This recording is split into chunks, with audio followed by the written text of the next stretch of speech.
وإذ استسقى موسى لقومه فقلنا اضرب بعصاك الحجر فانفجرت منه 12 عينا قد علم كل أناس مشربهم كلوا واشربوا من رزق الله ولا تعثوا في الأرض مفسدين وإذ قلتم يا موسى لن نصبر على طعام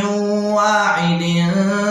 فادع لنا ربك يخرج لنا مما تنبت الأرض من بقلها وقثائها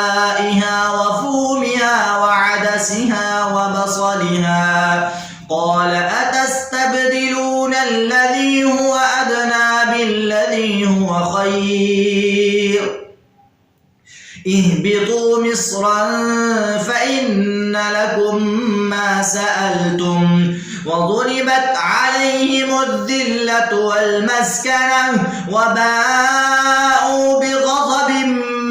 من الله